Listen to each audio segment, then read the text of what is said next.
Good morning. It's Super Bowl Monday. It is the Monday after the Super Bowl, February 13th. I knew that the Eagles were going to win. I knew that the Chiefs were going to win. And I've been right every single time on this podcast. You're a liar. That's crazy. Today we have a special guest with us this morning. And before we introduce him, Pastor Eugene, how did you enjoy the Super Bowl? What did you eat at the Super Bowl? Pizza and wings. Oh, pizza and wings. Is that your favorite Super Bowl food? No. Taco Bell. Is your favorite Super Bowl food? No. What? What's your Burgers. Burgers? Oh, that's a good one. She's like, what's your favorite Super Bowl food? Are you not into the Super Bowl? Are you more of like a World Cup guy? Like an Olympics guy. Oh, Once yeah. every 4 years. Like a Summer Olympics guy. Yeah. You would be a Winter Olympics guy, though. But what's your favorite Super Bowl food, though? Is it wings? Is it pizza? Is it Probably like the broccoli and the ranch. what? I'm just kidding. Yeah, I've never seen you eat that. Is it the wings? Yeah. This morning, I hope that your digestive systems are not a muck, as we have ingested a lot of wings and pizza and nachos and tacos and whatnot, and burgers. But today, speaking of, no, this has no connection to the Super Bowl. But today we'll be talking about Christian parenting in the 21st century. We have a special guest with us, and today he'll be just answering some questions with Pastor Eugene, and it's going to be a great time. It's going to be a great interview, and let's get it going.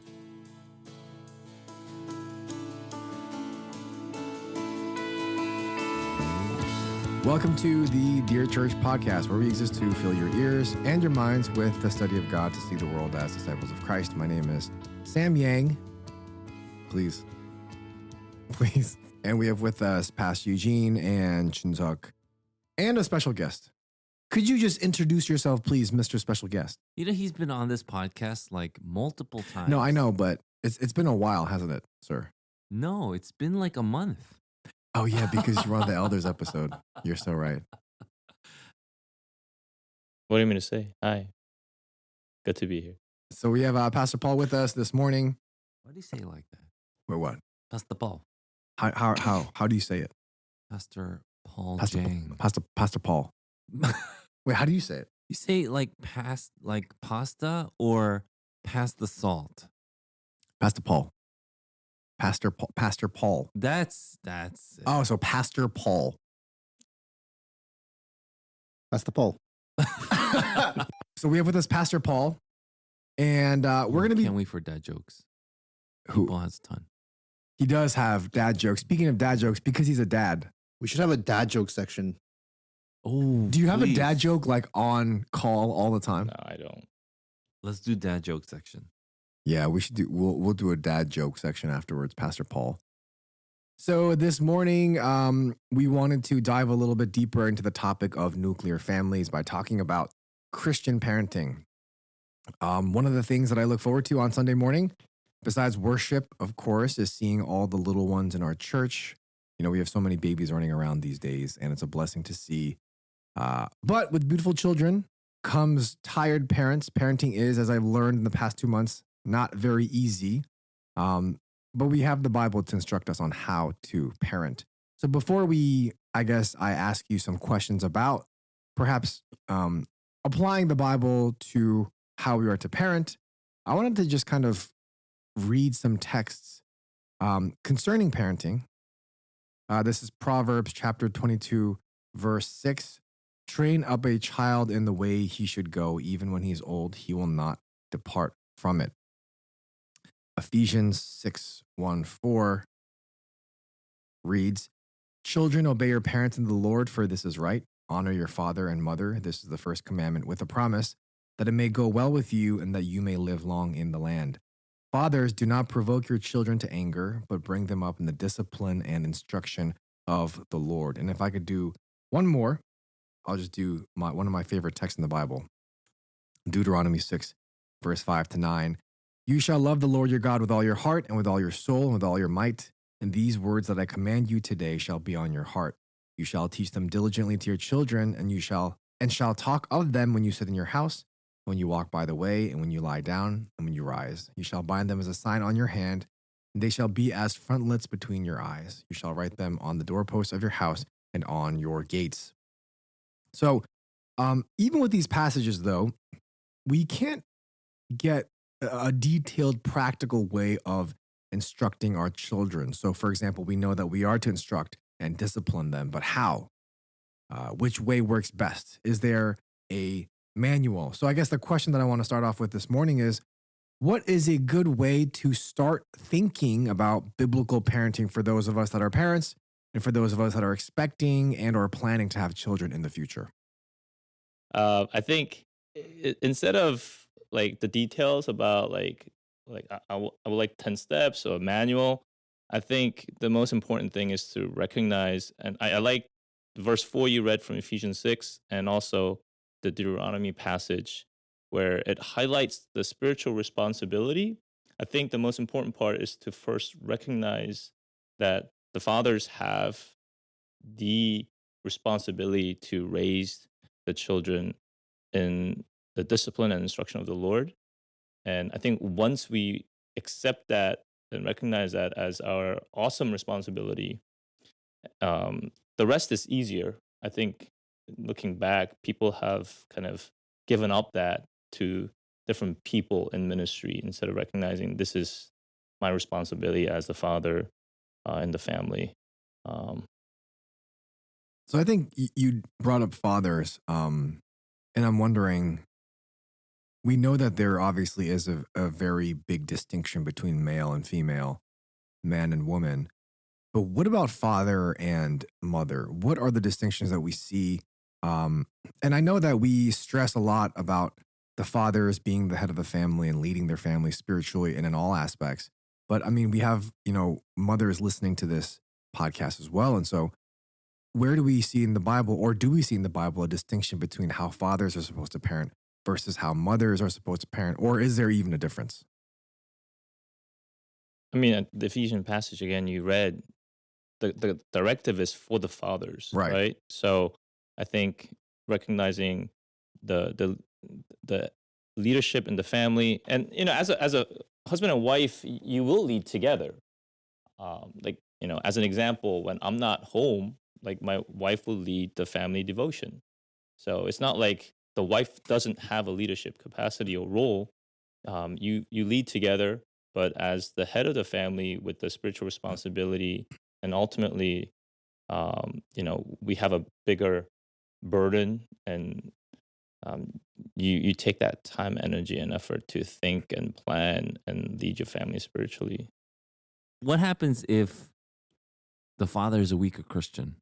Mm. Or what happens when there is no father? So I think, and I've seen both. I think we all have seen both, right?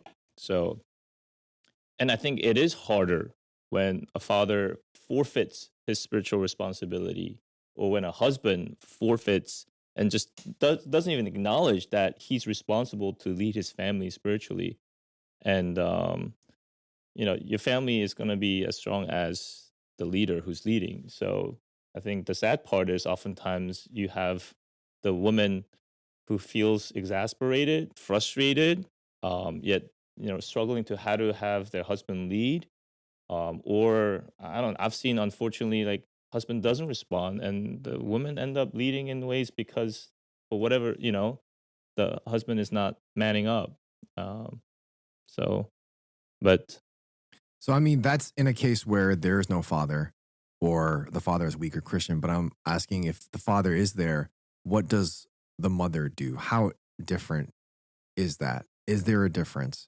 Because I think, and the reason why I ask this, and I'm kind of continuing to ask this, is because we even in before, we would always focus on fathers leading families. And I know that even when we talk about family worship, and we've done multiple like seminars and teachings, even in our children ministry and youth group, about family worship, the focus has always been on the father and how the father is supposed to lead, and for good reason, because I think it is a role that is neglected today, and we can see it in society very easily. Um, but what I'm saying is, for the mothers that are listening, what can they take away from this in the way that they are to parent in a way that's maybe distinct or different than from the way that a father would parent? Is there a difference? Or is it just kind of everyone supporting the father to lead the family? that makes sense. I mean, I think there's both physiological and maternal instincts that are more nurturing, caring. Like physiologically, you're taking care and feeding the child. You're taking care, right? Now, with technology, dads can take part in feeding the child with formula or even with milk and stuff like that. But I think God has shaped us differently, and um, the way we love and care for the children I think there are some basic differences. And I even notice whether in other parents or even myself, my wife tends to be more nurturing. Um, and the relational aspect is what they're strong at.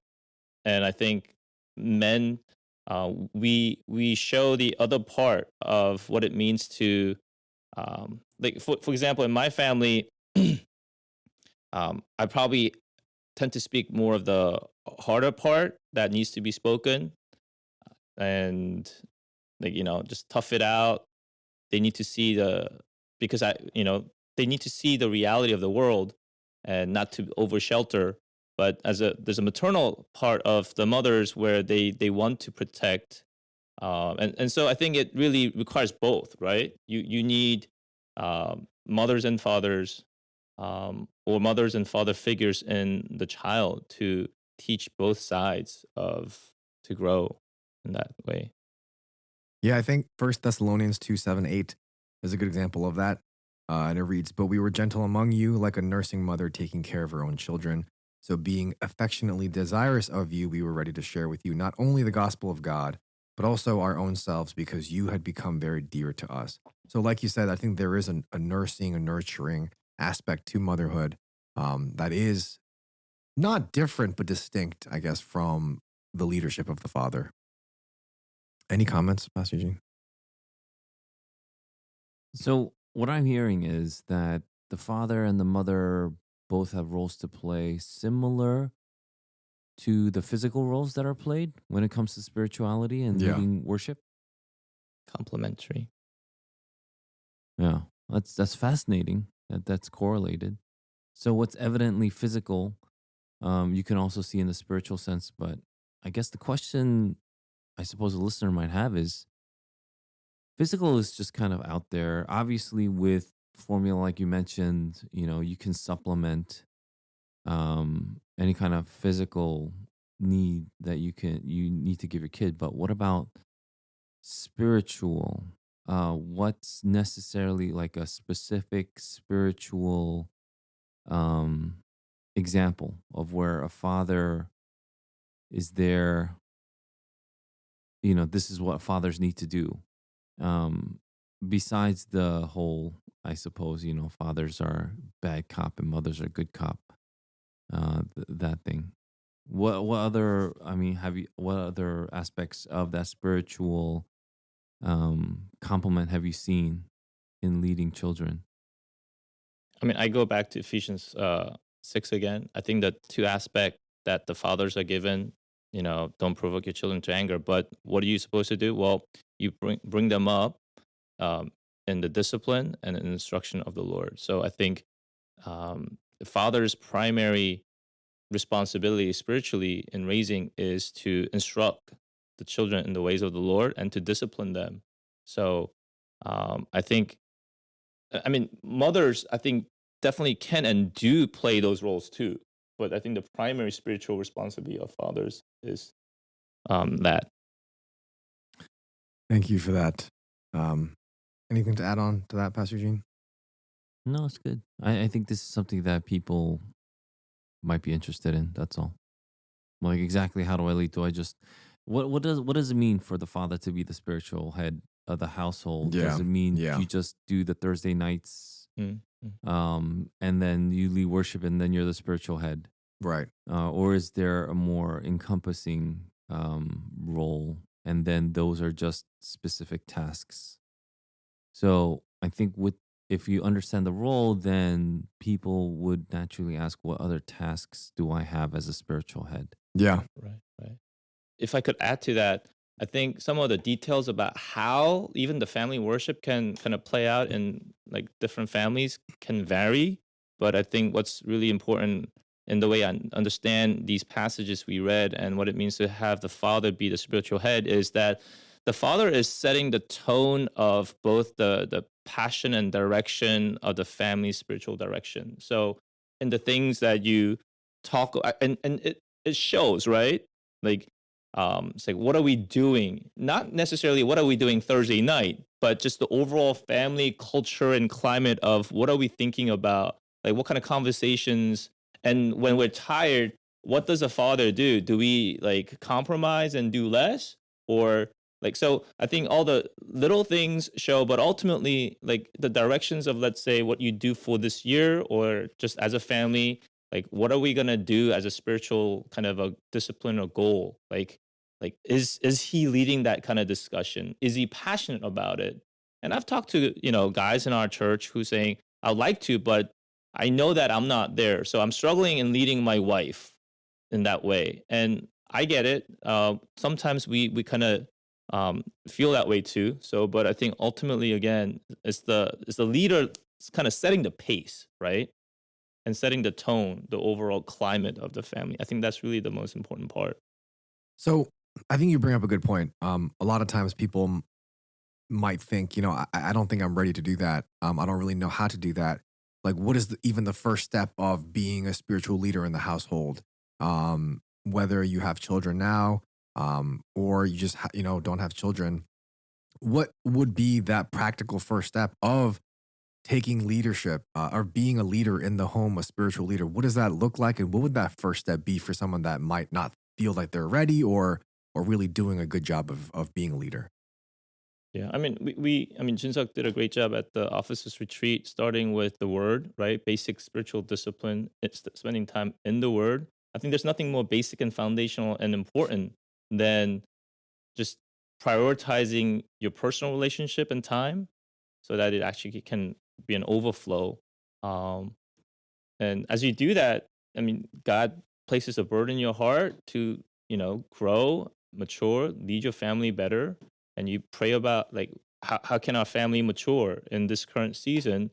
Where can we grow? How can our lives better honor God? So I think it starts there.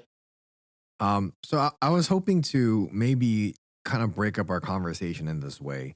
When we read the Bible concerning parenting, the two themes that come up the most, I think, are training up and disciplining. I wanted to just kind of think about different ways that we do train up and different ways that we do discipline. Pastor Paul, we know that you have three children. One is in college, one is in high school, and one is in middle school. So you have the different range. I'm just kind of curious, when you train up your kids, or when you have done in the past and are currently training up your kids, how do you begin to do that? What does that look like? What is kind of your process in applying the Bible to your day-to-day parenting life? My kids are, like you said, at different season of life compared to, let's say, your kid, right? So um, I think it's been such a normative pattern. So when you set an example and set the tone, we've been doing it for a while. So it's almost kind of like it's what you expect, right? And I don't know if you want to hear the details, but like when you have a little baby, you and even though they don't understand, even just reading a short Bible story together and praying, that you start where you are, and then as they get older and begin to understand more, I think you try to meet and lead your family, and so that they can understand it, they can pay attention. And as for the daily application, um, I think as you do those things on a regular basis, you kind of build a foundation, like biblical theological foundation. And when life happens, you go back to those things that you learned. Hmm. I think that what's especially in the past 2 years during COVID, we've had probably a lot more conversations. So it's not always in the official family devo time. I think family devo time, like right now, our family, we go through what our church is going through, the catechism, Westminster Larger Catechism, and we go a little deeper in. But yeah, as you spend time regularly, kind of remembering the importance and the priority and you kind of build that. When life happens, you have ammunition to kind of draw from. Both for them, they know what we've been talking about, and you just talk about it and pray through it sometimes as necessary. If that answers your question. So, if to just kind of summarize, and correct me if I'm wrong, but to summarize, the way that you would apply the Bible in your parenting is first and foremost being disciplined in knowing the Bible and reading the Bible yourself and being able to teach that in a regular family worship, but also at the same time being able to live out the Bible day to day. Right. It's like any discipline. You want to be consistent so that when something comes up, you're trained to respond. You can't just start training when you need to, right? That's kind of too late in a sense. So, like our spiritual discipline, you want to have a good foundation. And while it's always good to address an issue when it comes up, it's better to teach it when the issue is not as urgent because, well, not as urgent, but when it's not like as emotional. When you learn it and then you've already learned it and you can come back to it and kind of refresh it and talk about it. How do you discipline children? I mean, the reason why I ask this is because I think there's a variety of views on this topic of physically hitting or disciplining your kids with the rod, right? So, but is this a biblical thing that we should be doing, or is this not? Is this not good? Can I take a few steps back? Yeah. Is that okay? Yes. Okay. So, in terms of discipline, when do you discipline a child? And we're talking about, you even mentioned like corporal punishment. When do you actually discipline a child? When they did something wrong. This is what we're talking about discipline. I'm not talking Yeah. about the general nurture Yeah. and admonition discipline. I'm talking about discipline, meaning this is punishment The rod. or the rod. When do you actually discipline? And before we get to that question, I just wanted to say you need to break the rules first. Mm. So a lot of families don't set up rules, and I think that's not a good thing. I think families should have clear cut rules that is understood by everyone in the household. So if it's a 3-year-old, the 3-year-old should understand what the rules are. Douglas Wilson has a great book on why children matter. It's a great read, which I recommend. But also what he goes out to say is you want to keep the rules simple and you want to keep it very little. So you don't want 50 rules. Mhm. Like even when we got the 10 commandments as adults, we got 10. Is the point, right? We didn't get 5,000. And there could have been 5,000. You could easily make up 5,000 rules, right? And so Doug Wilson has 3 rules, and I liked it so much, this in particular, that I told my wife I would like to have 3 rules in this house for our children to grow up in. And then I just want to, make sure you're okay with it too, and I'll get feedback from her. And so I said the 3 rules are: number 1, no disobedience; number 2, no lying; and number 3, never disrespect your mother. I love those 3 rules. And so these are rules that are going to be taught because Adam is the one that's supposed to work and keep. So Adam is the one, that's the spiritual leadership, going back to spiritual leadership. Amongst the things that you all mentioned before, I just wanted to add or reinforce, it's the father that teaches the rules. That's your job. So even if it's not, let's say, teaching the Bible, teaching what Genesis 2 meant, or, Right. you need to teach the rules. What are the rules? And if you have, let's say, for example, these 3 rules, you need to teach it to your kid. Here are the 3 rules, and it's coming from your father. And if you break these rules, there are consequences. And that's when the discipline comes in. And the discipline, I believe, needs to be done in a way which even the recipient of the discipline should understand, this is because of this and this. This is a consequence of. They may not like it, they might not agree with it, but they should understand it. Yeah. I think a lot of confusion comes when you don't understand why you're getting disciplined. The reason why a lot of couples fight is because, let's say you're a married couple with no kids. The reason why you guys fight, I'm not saying just completely across the board, but for a lot of times, you don't know the rules. the couples didn't set rules for themselves. So they're like, well, you did this. It's like, and that kind of thing. Yeah. And so why'd you do this? And it's like, why can't I do this? And then you just go back and forth. There are no rules that are set like, oh, you shouldn't do this. Can we agree on this? And so even in my single days, I remember thinking about something to this effect and saying, I should set rules with people who I even like date. Here are the rules. And this is my corny way when I was a kid. Again, this is many, many years ago, at least 2.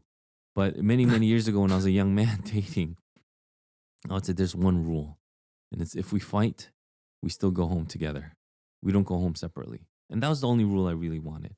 And then anything else we would just kind of make up along the way and we would agree on. But I really wanted that rule because I wanted to kind of hold to the fact that a couple is a couple. Just because you fight doesn't mean you're divorced. Because is that what you're going to do when you're married? Like when you fight, you're like, I'm going to drive home in a separate car. I'm going to take an Uber, and you laugh. But I bet there are couples who didn't set this rule that might not think that's crazy. And so now that we've established rules in the family, again, I would, recommend, if you like those 3 rules that I just mentioned, they're not mine, they're Doug Wilson's. I recommend also the book. Number 1, no disobedience. Number 2, no lying. Number 3, never disrespect your mother. And if you like those 3 rules and it's agreed upon by your wife and you want to teach it to your children, there needs to be consequences when that happens. And I think those consequences also must be discussed, taught, but they have to be carried out once it's established. Yeah. So if you're saying these are the consequences, so before we go to corporal punishment needs to be there because it's in the Bible. I get it. And we could have a debate on why the world doesn't want it, whatever the case is.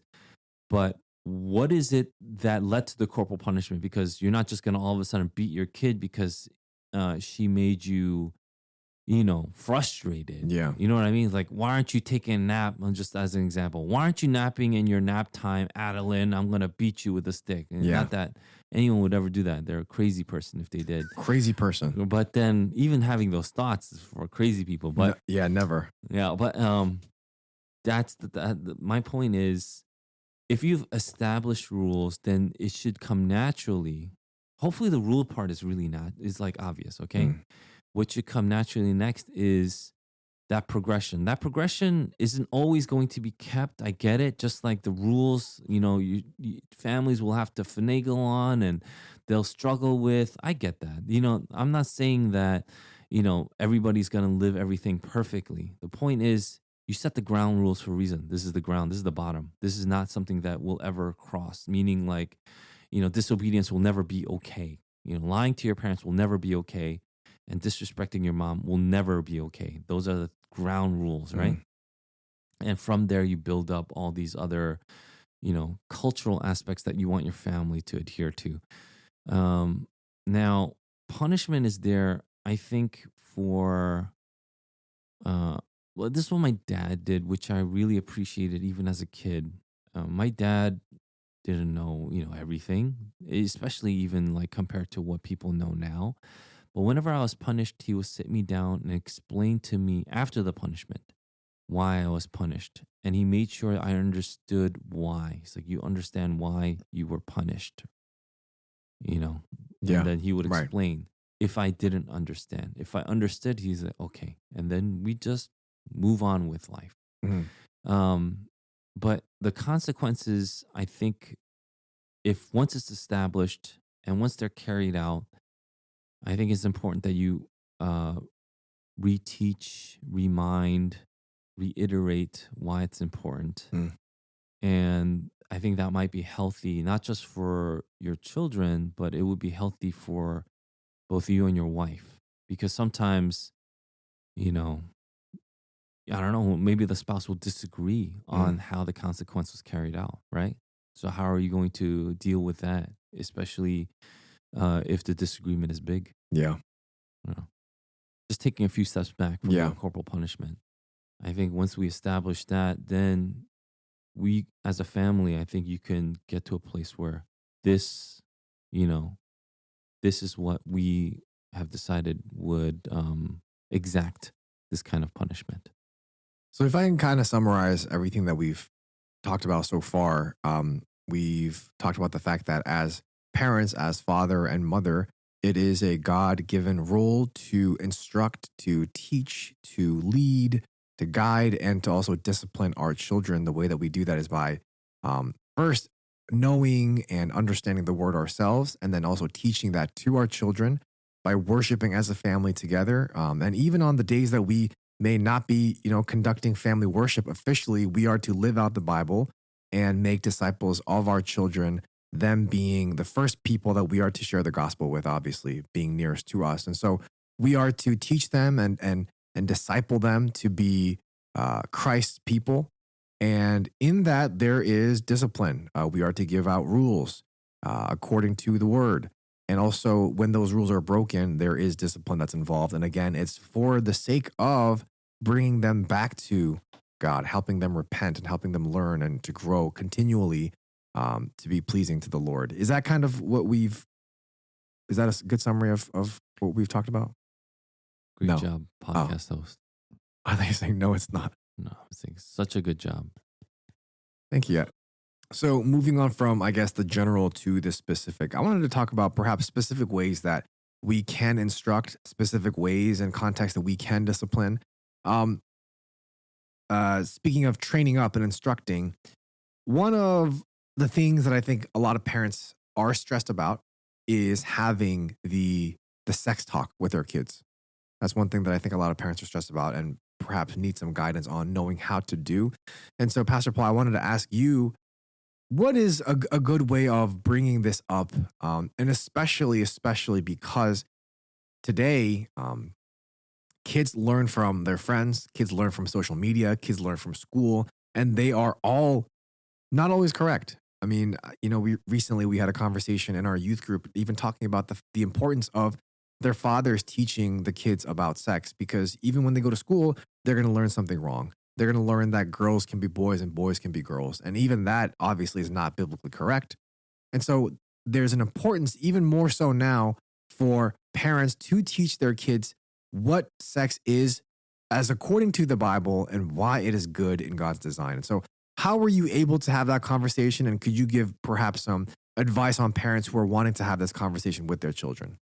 I think Pastor Timothy Brindle did a great job in speaking about that. And one of the books or the series that he mentioned was by Stan Jones, How to Tell Your Kids About Sex. I think they have series. And if I hadn't known about that before, I would have definitely utilized it. And I think it does a great job of so I think a lot of parents feel uncomfortable and we miss out in opportunity to talk about sex from biblical perspective, creation design. And I think that's probably a book series that I would highly recommend, even like parents with babies and infants. It's actually um, really never too early.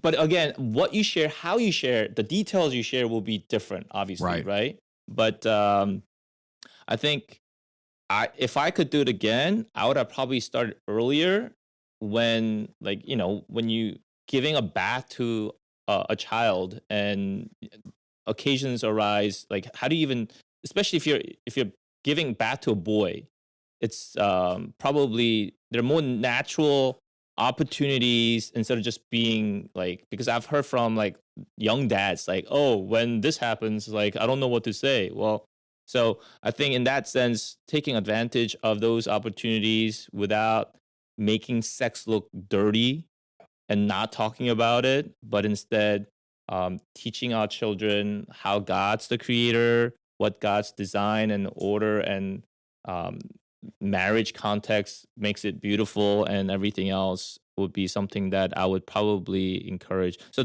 I would highly recommend the book series by Stan Jones and I think his wife. And Brianna Jones. yeah. So the series that you're talking about is called God's Design for Sex series. And there's 4 different books. And like I said, it is written by him and his wife, Brianna Jones. And we actually have copies of this in our office. So if parents do want to check it out before they buy, you're more than welcome to stop by and check it out. again, this is just one way, and this is one thing that my wife and I talked about and we decided to do. So in our town, they move up to junior high school starting 7th grade. So Yeah. we just decided that as a marker. So before they move up to middle school, during that summer, we wanted to be intentional, and we took time to read a book together with the kids. Um, and we had them read it. We had Q&A session, like talking about the chapters, and if they had any questions, we would just let them ask. It's like a Christian textbook on sex and sexuality. But Pastor Paul, what if it's awkward though? What about the awkwardness? It is It's going to be awkward. so awkward. What do you do with the awkwardness and the tension? Yeah, I mean, I think as a head, What tension? I don't know. Like I mean, it's very one tense in spouse, the room. one spouse could be very nervous, or both spouses can be very nervous when you do it the first time, right? So I think it does require you to be prayerful because it's an important topic, Right. and Right. it's an important topic, especially now, obviously, right? So I think you just have to like man up. It's like it's gonna be uncomfortable, but you know what? It's important that our kids learn it. So, um, and you kind of go through that journey, especially if like you are really uncomfortable. Like one spouse is more uncomfortable, you pray together, Mm. you recognize the importance of it, and you just keep at it because you need to teach your kids. Thank you for that, Pastor Paul. I think it's an encouragement to a lot of parents because, like you said, this is one topic that parents generally have a lot of difficulty with. And also, it's interesting, when I speak to other friends about it, none of them grew up having this talk with their parents. Right. And so, even the generation above us in our community, in our context, people don't really like talking about sex, especially in the church, which I think is especially harmful, I'm saying especially a lot because the world is talking about it. Their friends are talking about it. Their school is talking about it, but their parents and their church are not talking about it. And so that's why oftentimes we have such a bad idea of what sex is and we don't remember and realize the beauty of it and the goodness of it. So I hope that's an encouragement to us as we parent our kids that we would be able to have conversations about this, like you said earlier, sooner than later. With different topics in mind, I also wanted to ask today. It's a little sad that we have to have conversations like this, but again, we have to discuss topics like abortion and LGBTQ plus. Again, because it's being taught in the schools and it's being talked about amongst friends and on social media. How do you talk about perhaps maybe these controversial topics where the Christian biblical view is going to be opposed by the world, where, in these topics, if you hold the biblical view, you're going to be ostracized and seen to be backwards or way too conservative or right wing or ignorant? How do you have these conversations with your kids so that they would understand that regardless of what title the world may give you, this is what the Bible says and this is what the truth is? I think because my kids are older and it's easier to talk about these things. One, we already had the whole biblical view of sex and gender.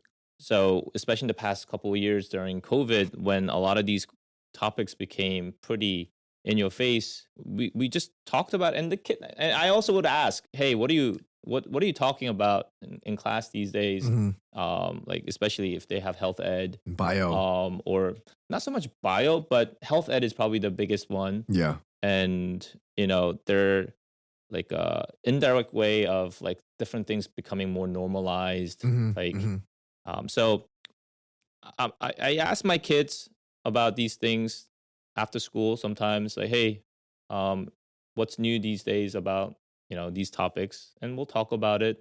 And I think one of the benefits, so right now our family devo, we do a combination of going over the catechism that we do as a church, and then also after we review that, we will also read different articles from Table Talk. So Table Talk has different like topical articles, and at different season, like they'll have topics that we'll read and we'll talk about it too. So I think Table talk has helped in just kind of bringing these issues that's very much pertinent in our and important in our day and age. So I would say both, Mm. just asking and also reading good short materials. And typical articles range from like you can read it in 5 to 10 minutes, and we'll talk briefly about it too. What's table talk, by the way?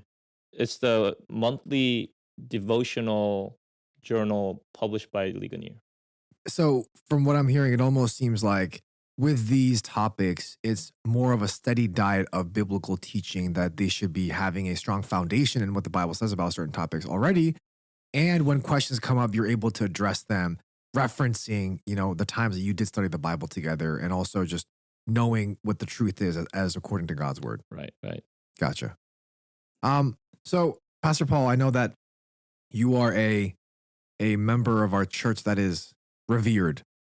And I know that because you have some of the oldest kids in our church, a lot of parents look to you for guidance and for just advice, practical advice. And so I know that maybe this isn't, like there's no Bible verse pointing to social media, but I'm just wondering what has your experience been and what would your advice be for parents who are getting ready to give their loved ones their first cell phone? When do you do that? Or social media? How do you control that? Even, teaching about financial stewardship, like how do you teach kids these things? And can you just give us some advice on maybe how you did it and some practical ways that we can follow suit according to the word? I'll start with the easier one about financial stewardship. I Yeah. think when the kids were young, we had them do basic chores and they would earn and they'll put in 3 visible jars. Mm. So you put either coins or dollar bills. One jar, the first one is giving, second one is saving, third one is spending. So visible Interesting. jars. Right. So and then now they have different chores and they earn. I mean, it's just our system.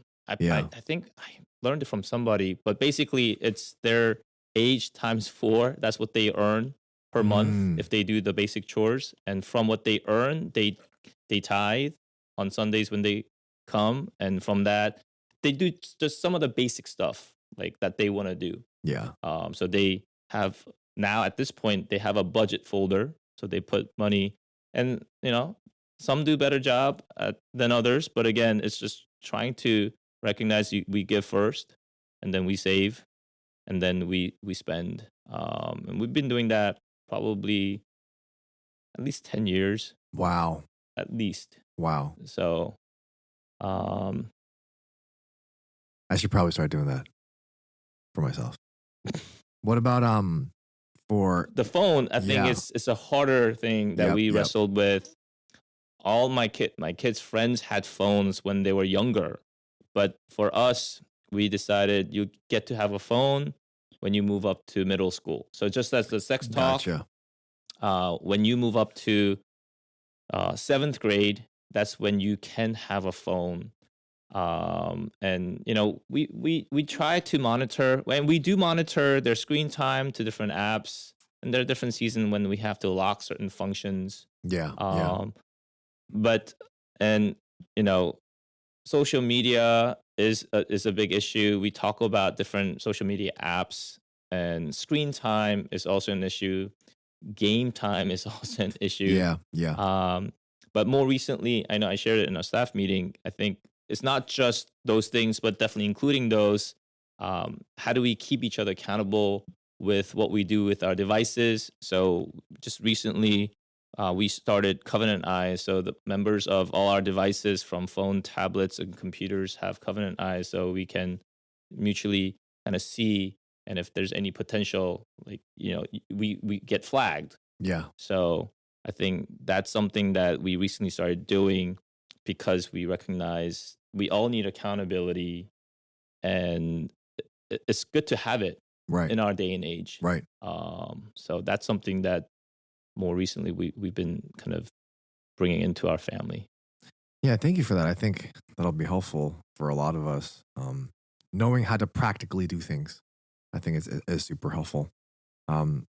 So I guess this is our final question for parenting. And again, if you have any other questions, you could always email us.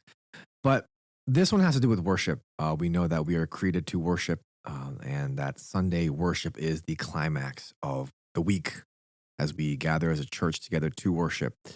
I'm wondering, how do we teach that to our kids? How do we teach our kids the discipline of sitting in worship? How do we teach our kids the importance and the priority of worship?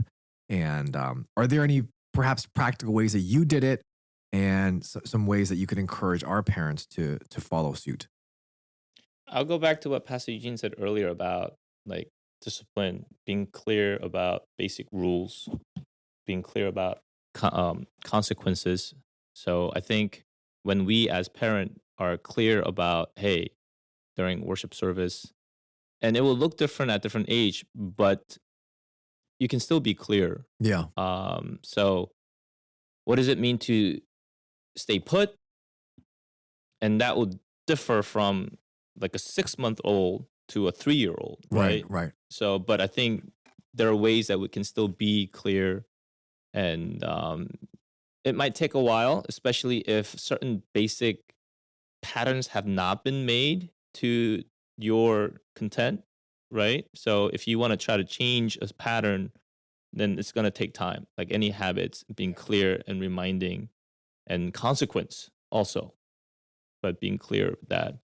So you think it has to do more with the physical? So, and what I mean by that is, so for a kid that's 3 years old, he or she may not completely understand or begin to understand the priority and the importance of worship, but you teach that by teaching them to sit. You teach them that by their physical actions and the consequences if they disobey those rules, right? Is that what you're saying? Yeah, I mean, and the consequence doesn't have to be a physical discipline, but Right. I mean, it can include if Right, if you right, think right. that's important and necessary. But there's a big difference between a 6-month-old, but a 3-year-old. I mean, I don't think we have too many 3-year-olds sitting Mhm. in the service. Actually, no. During most of it, actually, we do, right? Yeah. But they know what is okay and what's not. Mm. But it takes work, and if the precedence has not been set, then. But if something is normalized, it's easier. But if a bad habit has been normalized, it's going to take extra work and effort to change. It's like any one of us. Bad habits are hard to change. And the first set of whatever weeks that we're working on those habits is going to require a lot more effort, a lot more intentionality. But I think it is something that we ought to be intentional and prayerful so that our children can um, honor God in those times.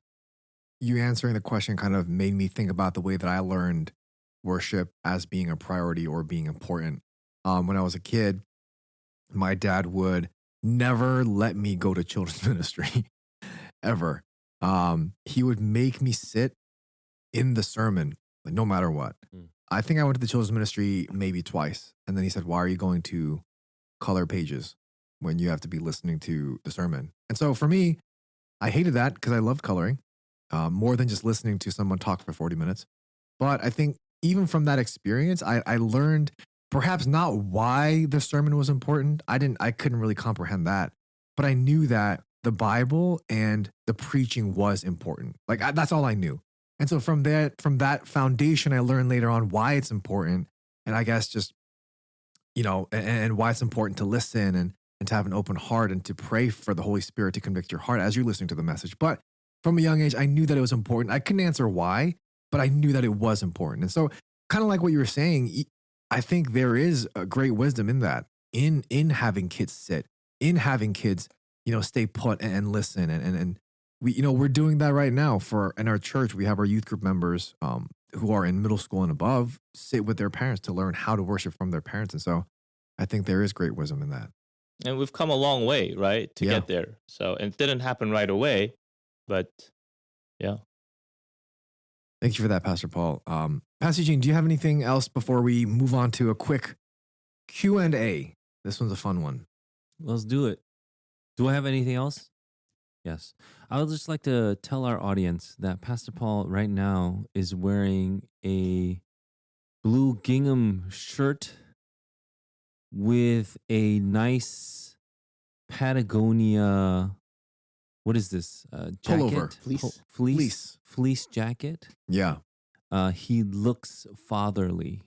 Very Yes, fatherly. Yes. Super So father. I just wanted to share that so you all can have this picture so you can appreciate this visual image that I have been blessed by. Yeah. Can you tell us a father joke? Because you don't have any dad jokes. Do you have any father ones? Thank you for that, Pastor Paul. And thank you for that, Pastor Eugene. I wanted to quickly move on to one Q&A question that we received. And it reads, I grew up often associating... Oh, actually, the jingle has to come. Brup, brup, brup.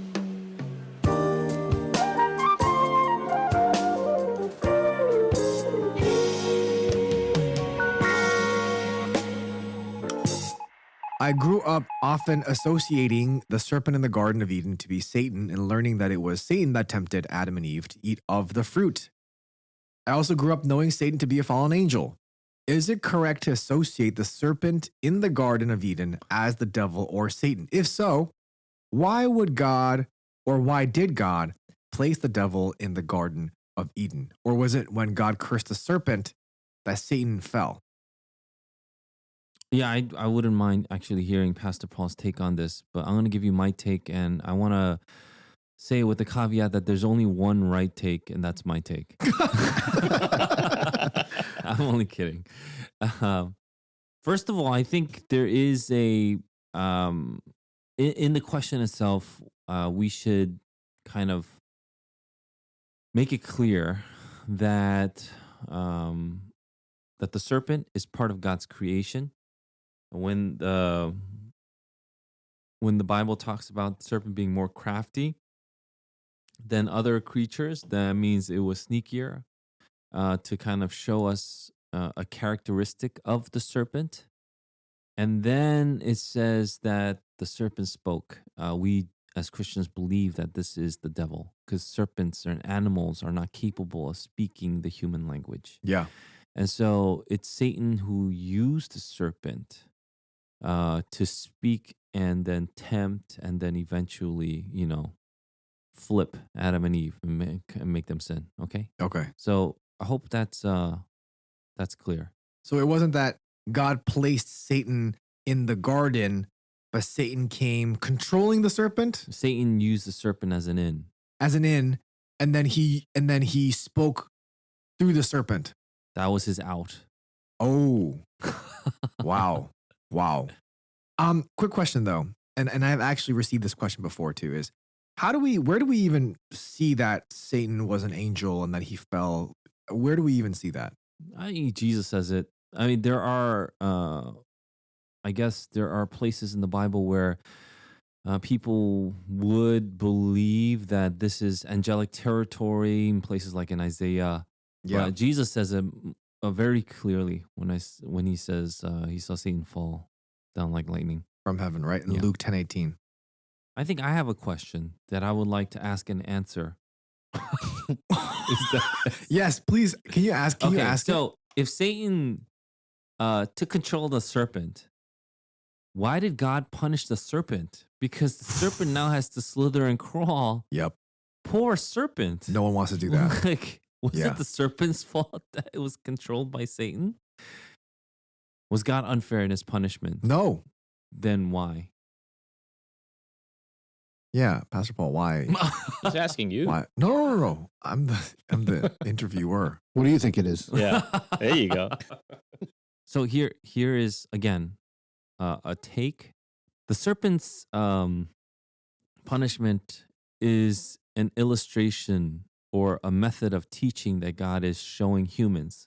Remember, the Bible is a book written to humans from God, God being the subject and author, but it's for humans to learn about who God is. So Satan and the serpent, rather, and the punishment to the serpent, having the serpent crawl like on its belly, meaning like basically losing his legs, is a punishment alluding then to Satan in Revelation 12:9. 12:9, where yes.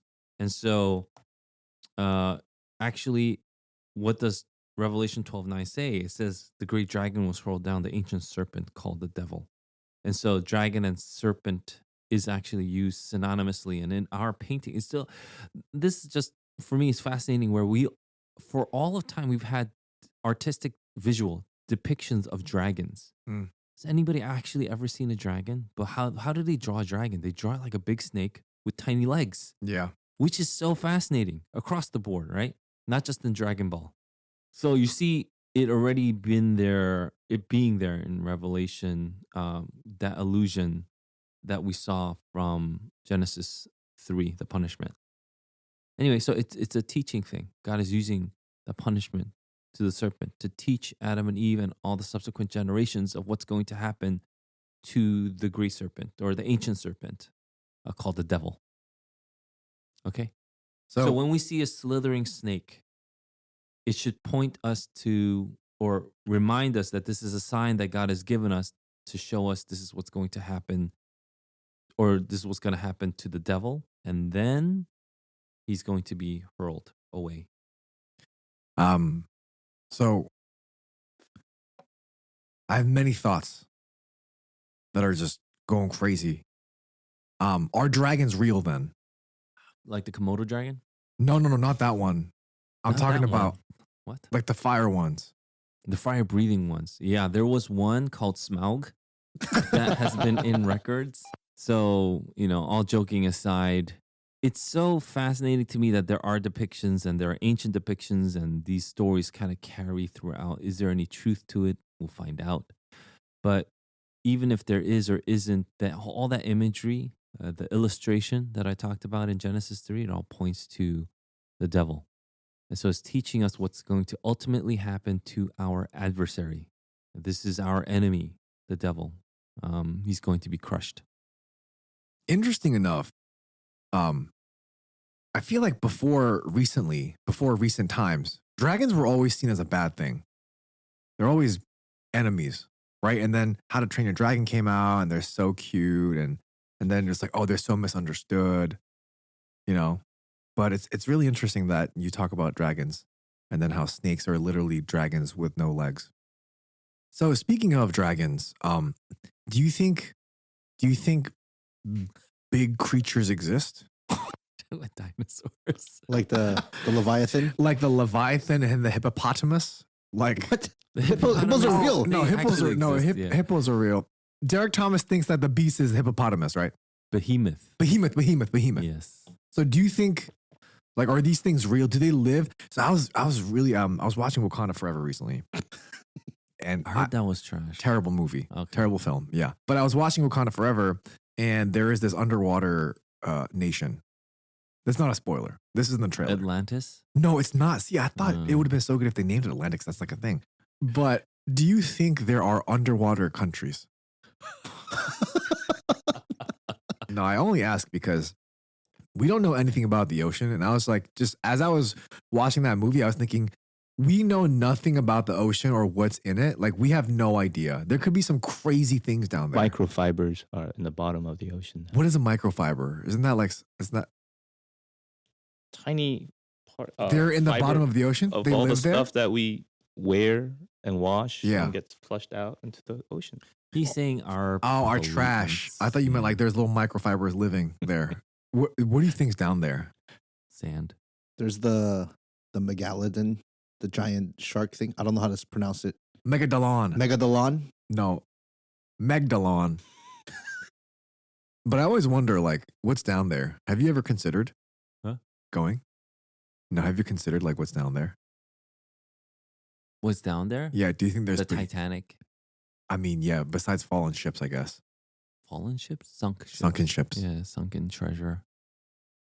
So I think some of the stuff that sometimes surfaces are nice. Like you'll read it every once in a while. Like there's this huge squid that comes The up. giant squids, yeah. There's some fish that come up.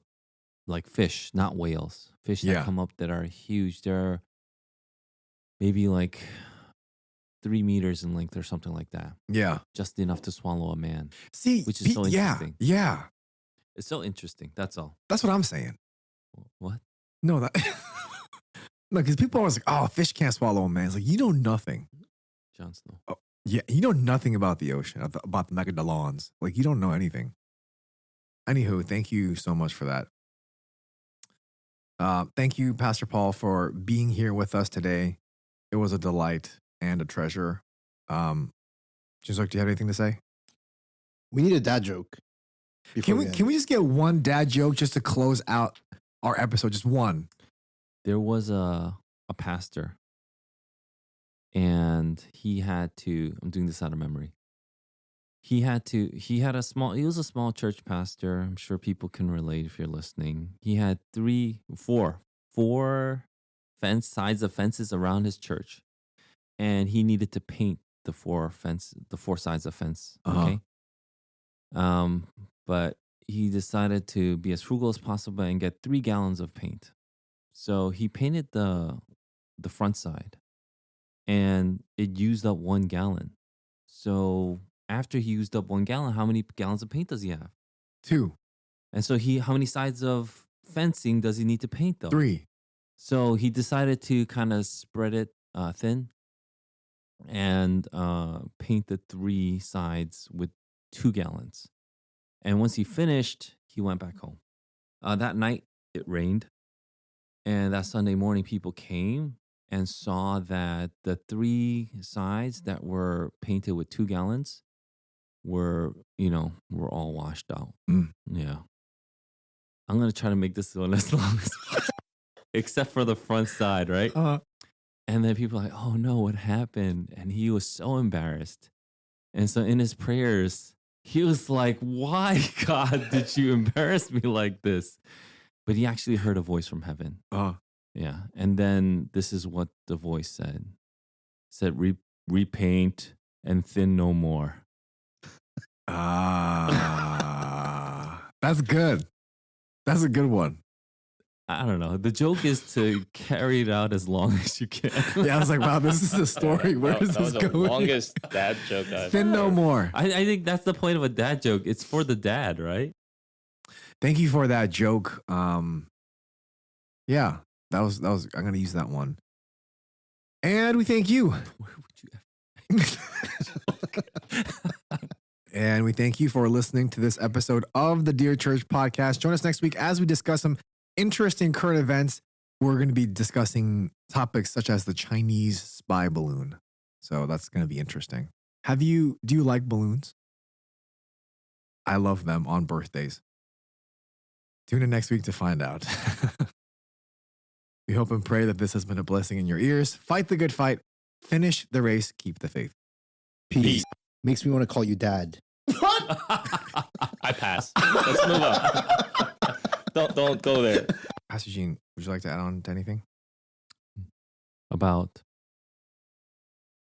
social media, Covenant Eyes? phones. No, just like budgeting. in general. Covenant Eyes apparently is $15 a month, and it has its own VPN. So you could either go to expressvpn.com/Puge to get 3 months free. Get no discount.